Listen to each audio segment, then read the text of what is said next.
What's up, guys? Today, as you heard in the intro, I'm going to be showing you how to never make a weak kick ever again. We're going to be going from scratch, building kicks, and really talking about the theory behind it and how it all works, and a lot of common issues that people run into as well. I'm actually going to be synthesizing the kick from scratch using operators, so definitely stick around because I'm going to be showing you a lot of magic on how to do that. Before the video starts, check out my website, electronicsamples.com, at the top of the description for the best sounds and dance music. There's a lot of really awesome kicks on there that will take your tracks to the next level today. The kick really is the most important part of your mix if you're making this big, boomy club music. So go ahead and grab some samples there, take your track to the next level instantly. Thanks for the support, guys, and let's get going.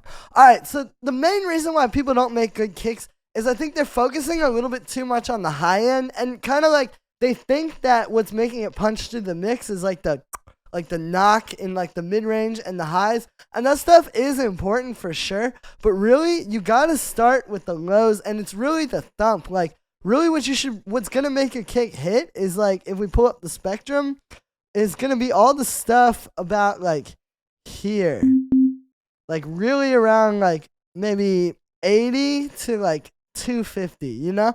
That's really what's gonna make your kick hit. The mid-range and the highs can help it cut through the mix, but I think too often people focus on, oh, maybe if I just put another layer in the highs or the mids, it'll be good. And yeah, you can really waste a lot of time doing that. So what we're going to do here,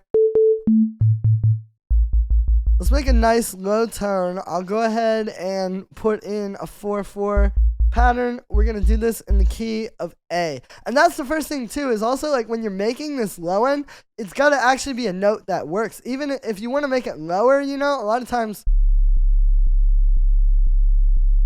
like, that's not really going to have punch. And then compare it to this A.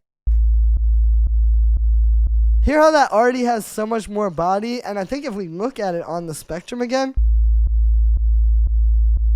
we can see, since we're going to add like a pitch envelope to this, this is dropping down to like a very good frequency for a kick. Maybe we could bring it up. Let's do B. So we have this really fat, solid tone here, right? Let's turn the release down. And then the next key to this is going to be a pitch envelope, right? And the pitch envelope is going to allow you to really make that low end knock. The secret to this, though, is you need to use the attack and then bring this initial up a little bit higher.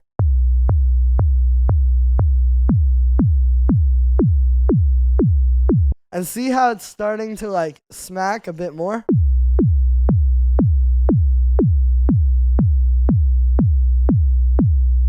So we're going to do that, and we're also going to make the kick a bit shorter in the volume envelope, and we're going to turn up this attack, but we're going to turn up the initial as well.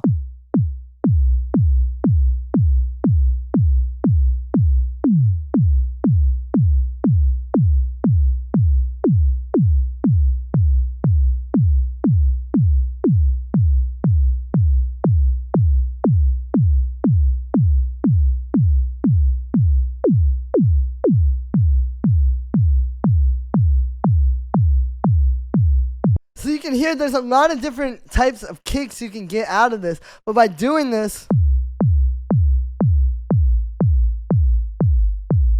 let's honestly put it back down to A with that transpose. By doing this, you can see we're really starting to get like a big, fat, low end punch. And that's really what we want. Now, the next secret to this is going to be filtering and distortion, right? Because we're definitely getting closer, but it's still not quite like that type of smacking kick. So you can either use a low pass filter or a high pass filter. If you use the low pass, it's probably going to get a bit more, like I'll show you. We're going to let's bring in the hard shaper.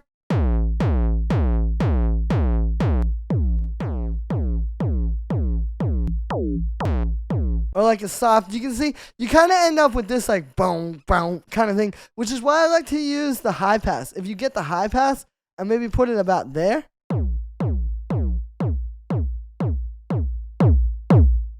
with the shaper, you can see it's starting to turn into like more of what you want.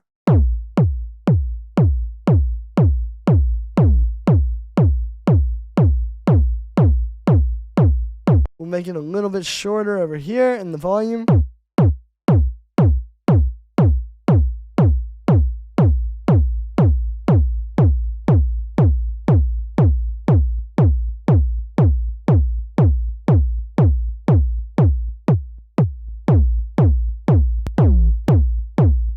see, the high pass really helps you get rid of that like boom, boom kind of thing, right?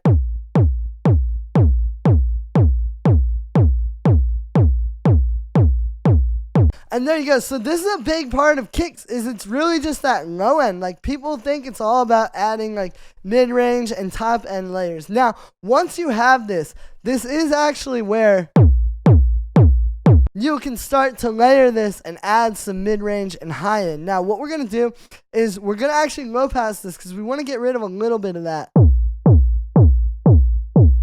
Right? We're just going to sort of use this for our low end.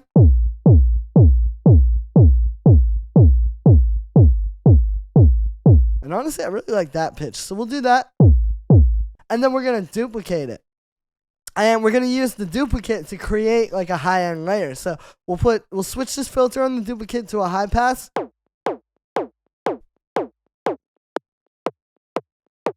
And we could even bring up the high pass over here. And now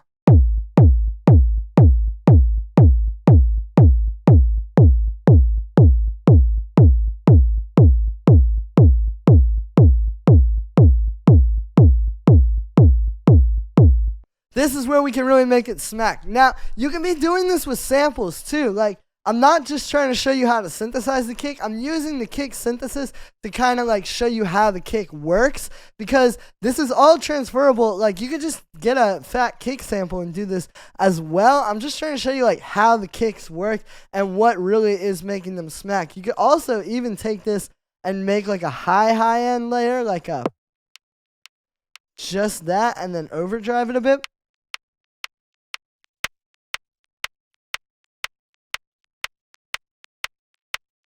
Make it a bit shorter.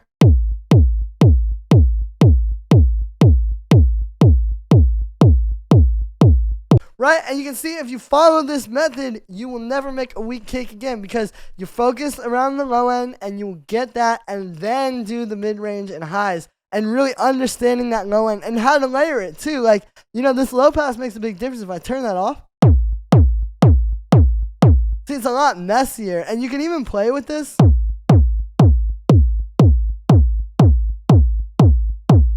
To get it to hit more, right?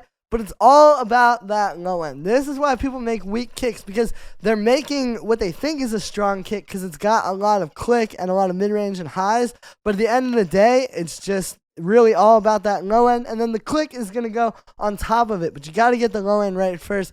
And yeah, so that's going to be it for this one, guys. I hope you enjoyed. Make sure to like this video as well as subscribe. Let me know what you think of this video in the comments. Like I said in the beginning, you can get the best kicks for your music at the top of the description on my website, electronicsamples.com. Don't miss out, guys. It's a really great website with everything you need to make the best tracks of your life. I'm telling you guys, if you go on this website and get yourself a template or two, you really will see the difference in your production. I've built this to be the ultimate resource for every producer out there. Thanks for the support, everybody. Every little bit helps, and I'll see you tomorrow with another video.